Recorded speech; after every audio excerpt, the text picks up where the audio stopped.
Hey everyone, I'm Adrian. I work at InfinityWorks, helping organizations to modernize. We're a consultancy with around 400 engineers with a very active engineering Slack channel. One day, this question popped up.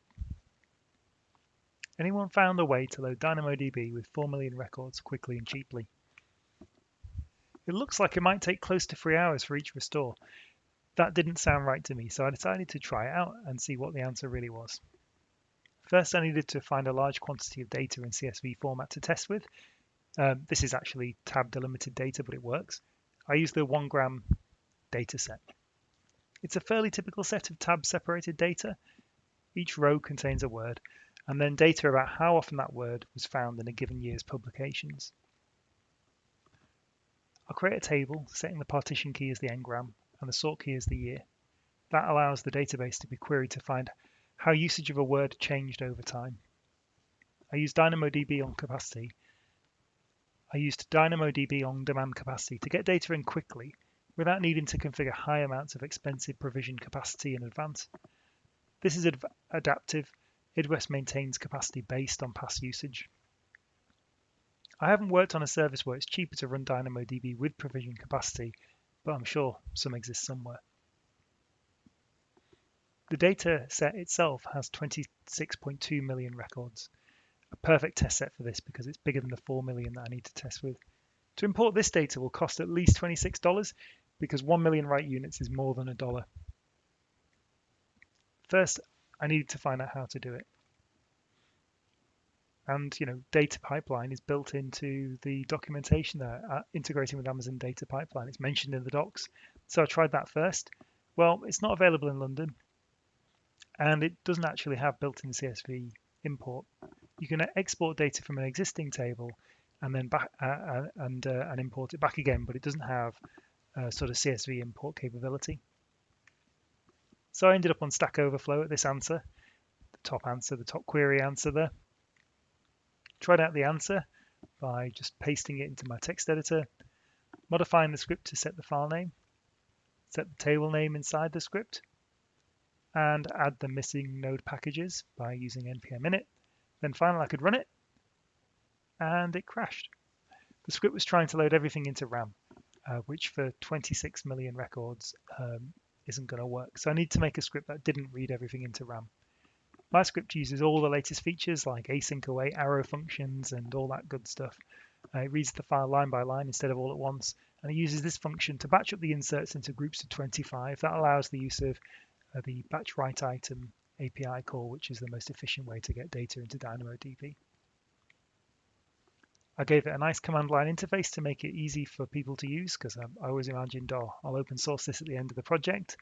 And then aside from the warning that I've used all the latest node features, it worked.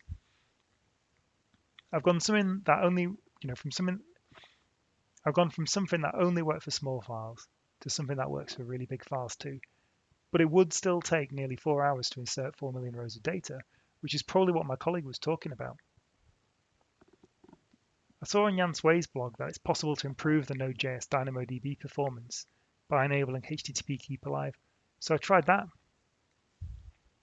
That took me from 300 records per second to nearly 900. Although it's an increase of 192%, it would still take around 78 minutes to insert 4 million rows, so over an hour, way too slow. The other problem with this is that you'd have to have the Node.js toolkits installed, and I can't really guarantee that everybody's going to have that, so it's just a little bit more complicated. If I switch to Go, I can make a binary for Windows, Linux, and Mac OS that doesn't need any dependencies, which should make it easier for people to use. The Go program has roughly the same structure, same input parameters, and so on. I've just used a different language to build it. The Go solution is faster, and there's no need for the keep alive config because it's just enabled by default. But it's still 75 minutes of waiting. It's still too slow. But Go has some great features that can make things a lot faster. So it has these concurrency features called channels and Go routines. Channels are like an in-memory queue, so this section of code here pushes batches of 25 records into that queue. Then I can start as many workers as I want to process them in parallel, to process items off that queue in parallel. So this Go statement on line 81 starts a new Go routine to process work, and each worker then pulls new jobs off the queue, until there are no more jobs left in the queue and the queue is closed. With that in place, the performance is, well, greatly improved. It's 6 times faster and the time is down to 12 minutes, so it feels like we are getting somewhere. Much of the time is wasted due to network latency. My laptop is a long way away from Amazon's network. If I ran the program inside Amazon's network and imported it from there, it should be a lot faster. But to do this, to run that inside an EC2 instance, I've got quite a lot of setup to do. So firstly, I was imagining I'd SSH onto the box to run this, because I'm just going to do it really quickly. I've then got to import it into AWS. Check I've actually got a default VPC to launch into. A lot of people disable the default VPC as per best practice. Then create a security group to SSH in to that EC2 instance. Enable SSH on that security group. In this case, I'm just going to allow SSH access from anywhere because this is just a sandbox account. Next, I need to create a role to allow the EC2 instance access to DynamoDB. This starts by creating a role policy document, then creating a role with that policy document, attaching the DynamoDB full access to the role, then creating an instance profile that can be attached to an EC2 instance to give it permissions, adding the role to the profile. Then I've got to find the right Linux image to use, the next one. Start a big instance up. So here I've chosen to start up an M5 4XL image, instance type, sorry. Then give it the instance profile so it can access DynamoDB. At that point, I'm able to copy data to the box using the SCP program, the secure copy program. So I can copy the data from my local machine onto the box over SSH. And then I can do the same with the Linux build of the Go binary that I was using earlier to get that onto the box as well. With that in place, I can SSH in. So here I am SSH'd onto the box. And by this point, I really wished I'd used CloudFormation, Terraform, or the ECS command line tools, but I hadn't. But I was able to run the program, and yeah, that's fast. I've got more CPU cores here than on my laptop, so I up the concurrency to 16. And it settled at around 29,000 rows per second, which is pretty good. In total, that would take about 2.5 minutes, 2 and a bit minutes to complete the work, but it was a bit of a pain to set up. To make it suitable for reuse, I'd need to build and push a Docker image to Docker Hub, and then create the CloudFormation to configure a VPC, ECS cluster, role for the task, and everything else. I'd need to create a simple CLI to then start up the container and collect the logs and track that whole thing. All in all, a bit of a pain. I wondered if I could achieve similar results with AWS Lambda. That might be a bit simpler. Lambda is somewhat easier to deploy because of things like serverless framework and the AWS SAM CLI. They both require developer tooling, which is something I was hoping to avoid. But serverless framework requires Nodejs and serverless application model requires Python. I can't copy the data to the Lambda function, so I'll have to put my data into an S3 bucket and allow Lambda access to retrieve it from there. And you can do that with this simple command of AWS S3 copy from the source location to the target location. I like serverless framework, so I decided to use that to create the deployment package. Serverless framework creates the skeleton of a YAML configuration document for you when you create a new project. And here I've set the memory size close to the maximum amount because Lambda functions are assigned network bandwidth and CPU proportionally to their RAM allocation. So what you'll often see is that best practice here is to tune the RAM allocation based on the execution times of your functions.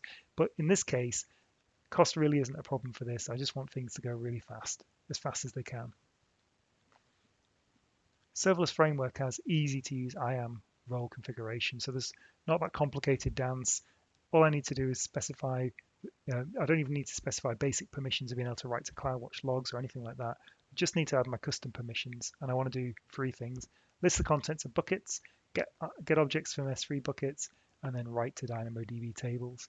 So this policy here is unlikely to impress your security team because it grants pretty broad access to S3, read-only access, but access nonetheless. And the batch write item permission is allowed to write to any table in your account. But you could, of course, just update the resource and take it away from being the wildcard there and specify exactly the resource that you'd like to read and write to or from. The Lambda code itself isn't very different to the command line version.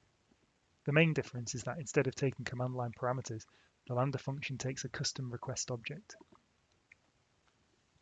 The request object contains the configuration parameters, such as the name of the S3 bucket containing the data to import and the name of the DynamoDB table to import into. The serverless deploy command creates that CloudFormation template and executes it, deploying all the Lambda functions to the account. With that deployed, I can then run that import function. It's possible to start a Lambda with a JSON payload, so I created one that contains the configuration that matches that custom request object.